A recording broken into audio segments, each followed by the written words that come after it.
निलेश घायवळ आता पुण्यातला किरकोळ गुंड आहे आणि हाच निलेश घायवळ गेल्या काही दिवसांपासून चांगलाच चर्चेत आला, कारण त्याच्यावरती आता 6वा गुन्हा सुद्धा परत दाखल केलाय पोलिसांनी। आता एक एक करत दिवसागणिक आता त्याच्यावरती गुन्हे दाखल होत आहेत। मात्र आता हा 6वा गुन्हा जो आहे तो त्यानं धमकावून सिम कार्ड वापरल्याचा आहे। 13 जानेवारी 2020 मधली ही घटना आहे। निलेश घायवळला पुण्यातल्या कोथरूड भागातील डहाणूकर कॉलनीमधील एका मोबाईल दुकानदाराकडे VIP मोबाईल नंबरची मागणी केलेली होती आणि नंतर त्याच्यावरूनच वाद झाला। त्यानं ते धमकावून ते सिम कार्ड त्याच्याकडे घेतलं आणि त्याच्यानंतर त्यानं अनेक जे काही त्याचे काळे धंदे होते ते करायला सुरुवात केली। या संदर्भामध्ये बोलण्यासाठी आपल्यासोबत असणार आहे सामाजिक कार्यकर्ते विजय कुंभार सर आणि आमचा प्रतिनिधी रोहन कदम।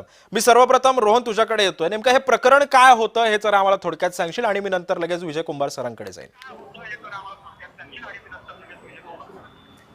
सिद्धेश, खरं तर भारतीय दूरसंचार कायदा 2023च्या अंतर्गत हा संपूर्ण गुन्हा जो आहे तो पुण्यातील कोथरूड पोलीस स्टेशनमध्ये काल रात्री उशिरा निलेश घायवळच्या विरुद्ध दाखल केला। 2020 पासून एका तिसऱ्या व्यक्तीच्या नावाने हा सिम कार्ड वापरत होता आणि ह्या सिम कार्डचा वापर करून त्यांनी वेगवेगळ्या बँकेमध्ये अकाउंट देखील खोलले आणि तिथून व्यवहार देखील तो करत होता। त्यामुळे तोतियागिरी करणे आणि बेकायदेशीररित्याने इतर नावाच्या व्यक्तीकडून कार्ड खरेदी करून स्वतःच्या फायद्यासाठी जो आहे ते अशा प्रकारचं कार्ड त्यांनी वापरलं आणि त्यामुळे हा संपूर्ण गुन्हा जो आहे तो पुण्यातील कोथरूड पोलीस स्टेशन येथे काल रात्री दाखल केलेला आहे। हा साधारणतः 6वा-7वा गुन्हा मागच्या 15-20 दिवसांमध्ये त्याच्यावरती दाखल झालेला आहे। खरं तर मोक्का अंतर्गत देखील कारवाई निलेश घायवळवरती केलेली आहे। ब्ल्यू कॉर्नर नोटीस त्याला जी आहे ती बजावलेली आहे। कोर्टातून काही काळामध्ये कदाचित त्याचा जो पासवर्ड आहे तो रिवोक केला जाऊ शकतो आणि त्यानंतर त्याला कदाचित भारतामध्ये आणलं जाऊ शकतं किंवा त्याला येण्यासाठी हे करून त्याला भारतामध्ये येण्यासाठी भाग पाडलं जाऊ शकतं। अशा प्रकारची सगळी शक्यता जी आहे ती वर्तवली जाते। परंतु सध्याच्या घडीला हा 6वा गुन्हा जो आहे तो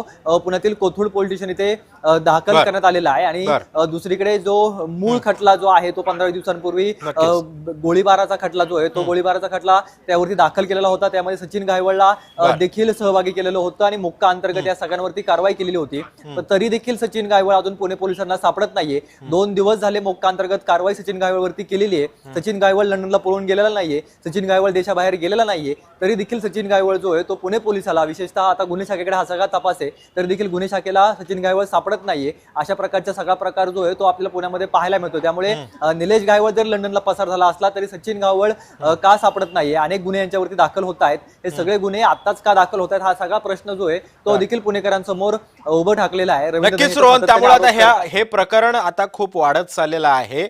मात्र आता मी विजय कुंभार सरांकडे येणार। विजय सर, आपण बघितलं असेल याच्या आधी जशी ती गोळीबाराची घटना झाली, त्यानं ते गोळीबाराचं प्रकरण केलं, तो परदेशात फरार झाला।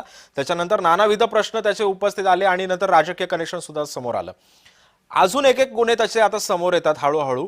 आता या गुन्ह्यांची उकल होतीये, जेव्हा त्याचं प्रकरण आता त्याची पोळी गरम असताना आता हे प्रकरण हळूहळू समोर येत आहेत। अजून किती त्याची गुन्हे त्यानं केलेले आहेत पुण्यामध्ये आणि नेमका आता याच्यावरती पोलीस अजून का स्ट्रॉंग ऍक्शन घेत नाहीयेत?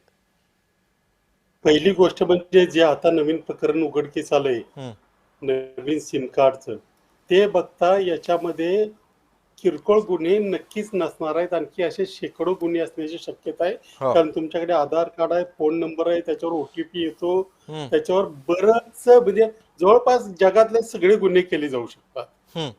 गेली 5 वर्षे सिम कार्ड त्याच्याकडे आहे आणि आपल्या यंत्रणेला याची माहिती नाही।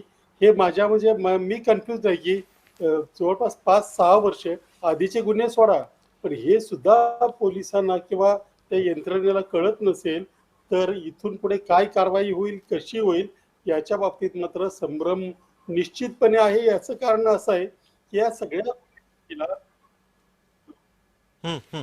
बोला बोला सर, आवाज येतोय, बोला। या सगळ्या गुन्हेगारीला एक राजकीय आणि प्रशासकीय वरदहस्त असल्याशिवाय एवढं सगळं यंत्रणेपासून दुर्लक्षित राहील असं मला अजिबात वाटत नाहीये। त्यामुळेच आता इथून पुढे काय घडेल हे सांगता येणं अवघड आहे। पण हे जे 5 वर्ष एका माणसाकडे बनावट आधार कार्डाद्वारे बनावट फोन असणं म्हणजे ह्या गुन्हेगारीला तोड नाही। त्याला तुम्ही मगाशी म्हणालात किरकोळ गुन्हेगार आहे, किरकोळ गुन्हेगार असं होऊ शकत नाही। किती व्यवहार झाले। पण विजय सर, असं नाही वाटत की आता ठीक आहे त्याला आणायला एवढा वेळ जातोय, तो सुद्धा स्वतःहून, त्याची तर इच्छाच नसणार आहे भारतामध्ये यायची, मात्र पोलिसांवरती या सगळ्याचा कुठेतरी दबाव आहे असं नाही वाटत? कारण पोलिसांची सुद्धा आता, कारण पोलिसांनी ठरवलं तर कसाही त्याला उचलून घेऊन आणू शकतात, मात्र याच्यामध्ये कुठेतरी पोलिसांवरती कुठला तरी राजकीय दबाव आहे असं नाही वाटत? निश्चितपणे, कारण ज्या अर्थी इतकी वर्षे त्याची गुन्हेगारी लपून राहिली, दोन दोन त्याची वोटर आय डी, दोन दोन आधार कार्ड आणि आता हे नवीन बोगस सिम कार्ड, हम्म. हे सगळं जे लपून राहील किंवा ज्याला संरक्षण मिळालंय ते राजकीय आणि प्रशासकीय हस्तक्षेपामुळेच मिळालेलं आहे.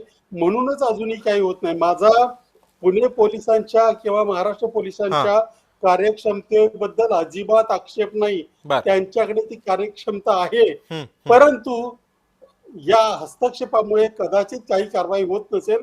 तर आतापर्यंत परिस्थिती पोलीस अशी निर्माण करू शकतात की तो भारतामध्ये स्वतःहून येऊ शकतो. आता त्याच्या आईने हायकोर्टामध्ये याचिका दाखल केली की आमचं काही चुकलंच नाही. असंच चालू राहिलं तर निलेश गायवळ नावाचा माणूस हा अगदी सत्यवान होता असंही आगामी काळात आपल्या लक्षात खरंय. आलं, हो, म्हणजे हो. आपल्या नजरेसमोर आल्याशिवाय हो. राहणार नाही. नक्कीच.